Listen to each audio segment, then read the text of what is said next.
In Memphis, how much time did you all spend on that before Saturday The morning? whole week, and sometimes change it when you got there.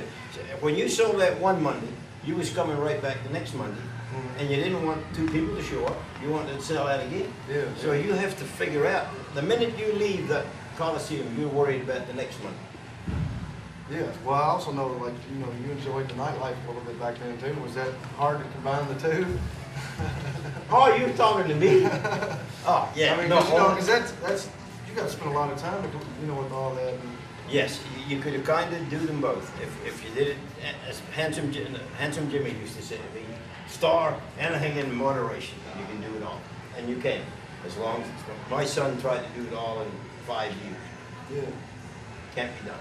I mean, he just stayed zonked to the gills or this or that, and got fired. And I mean, he was at the mountain, if you want to call it that. They called him about WWF and too stupid. $500 a night in a limo ride in a hotel, and they feed you 7 nights a week. What's that? That's $3,500 a week. Don't have to do nothing. Rap for a black guy. Yes, That's all they did. They just rapped on the microphone, walked to the ring. They were too stupid to do that. And he knows how I feel, so I'm not saying nothing out of school.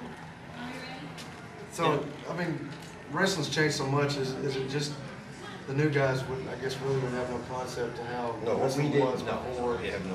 and no appreciation for it. Like the wrestler movie, I told you before, I interviewed a guy named Consequences Creed. He's a young wrestler with TNA. His name's Consequences Creed. He comes out like a comic from Rocky. Oh, he's a black dude. Yeah, he comes out. But and I mentioned the wrestler movie to him, and to him, he's like, it's just a movie. Yeah, He had no way understood. I will the say movie. one thing about, what's his name, the guy who did the movie? Mickey Rourke. Mickey Rourke. He did, that was a documentary as much as it was a movie. He did his homework on old school wrestling. I didn't really care for it, but it's too late for me to worry about what people are thinking. Yeah. He showed the people what we did.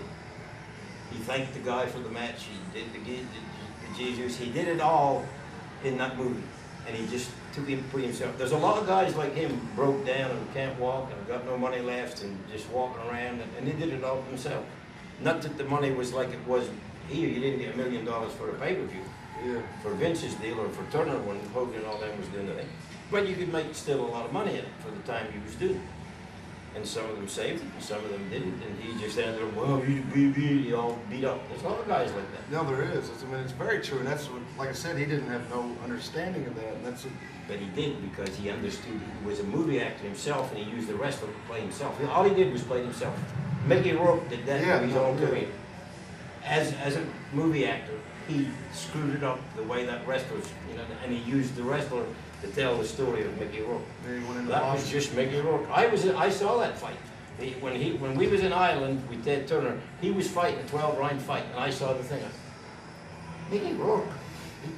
That was after he hard. Yeah, He was that's the. yeah. So me and Regal on it. Let's go. So here we go. Son of a bitch wasn't a bad fighter either. Let me tell you.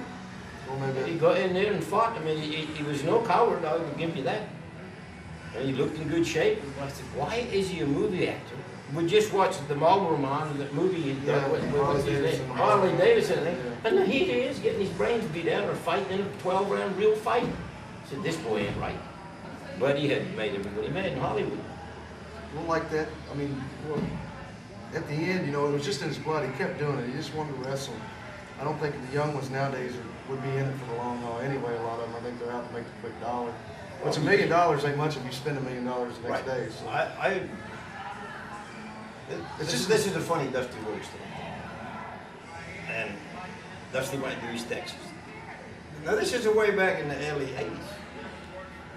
And the guy says to Dusty, how can you make $700,000 and be broke? And Dusty said, no, he talking about this is really easy, baby. Spend $8. It's not hard. No, it's not. And that's what he did. So I mean, he got out of that mess though, but that's what he did. He just never paid Uncle Sam and spent $8. Yeah, and that's, what the new guys. But anyway, it's probably getting close to match time, right? Don't matter, I'm the superstar. We can take all the time. That's one more thing I want to ask That guy you. can't do nothing by himself out there. Yeah. On that another side of that ring, they can't start. They can't do it. That's Not a right. damn thing. That's one thing I was wanting to ask you too, is where the whole superstar came from, Dundee, and even, you know, when you first come out, you was heavily dressed like Elvis or whatnot. How did all that come about? Was that you? Well, okay. 1976 was the bicentennial year for America. Remember that? Yeah. They made the big deal, red, white, and blue. Everything was red, white, and blue in 1976.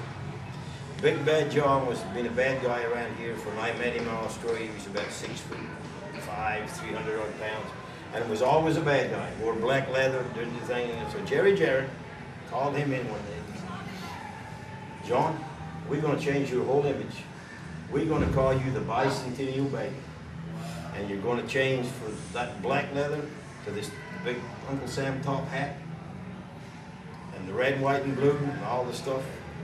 He said, be the good guy. He said, be talk like this. Be the good guy. I've never been a good guy. I don't know how to be one. I said, we got that taken care of too. We're going to team you up and build Dundee. Okay? So we get the suit made for him and all the other things. So this was 76. Yes, Elvis was still living just before he died, but anyway, it don't matter. So if we go out on Memphis TV, and I just had a jacket on and everything. So he makes a big spiel because he could talk. All you guys know how bad I've been for the last whatever movie. He said, this is the new year of America, this is the bicentennial year, and he had a steel helmet he used to wear. He said, I throw this helmet away, and he put the Uncle Sam hat on, he put the jacket on. Well, he said, from now on, when you see me, I'm the bicentennial baby. He said, my little buddy here, this is my little superstar. That's how he did it. Bam. Okay, he'll wait up here, right? I don't care what.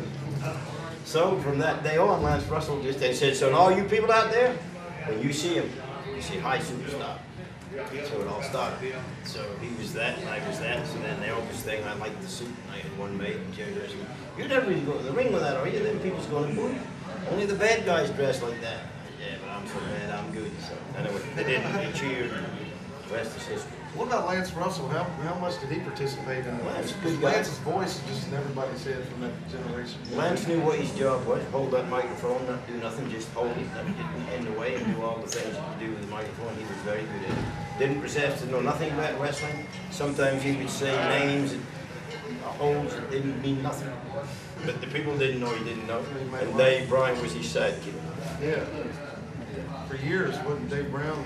What about it? I mean, did they participate in any? Yeah, he was a weatherman. He was the weatherman for Channel 5 down there, and they both got. They left 13 to come to 5. We used to be on 13, and then Nick Goulas and Jarrett fell out, and Jarrett came and got Channel 5.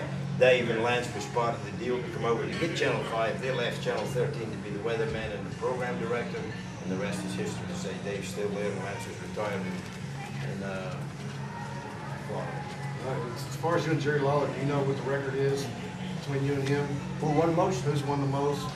Well, we had a match the other day that said somebody said it. We'd wrestled about 400 times, and I'd won 399. 399. That makes me about one ahead of him. But I never shaved his wife's head. I never shaved his head. I won his car. So in big matches, 2 head shavings, I guess he's ahead. I want to say one more thing about that. With you and him, like it could be 10 or 15 years later, and y'all still was over, like you couldn't believe, you know, when you come into town. Yeah, I mean, it's still kind of that way today. I mean, things have changed a little bit, but it's kind of like the people that grew up watching Johnny Carson on the Tonight Show way back when your mom and dad used to watch, and your grandma. With the Johnny Carson show was the big time night show. Yeah. But Dave Letterman and Conan O'Brien and all them guys and Jay Leno, they just took over, but yeah. Carson still was the man.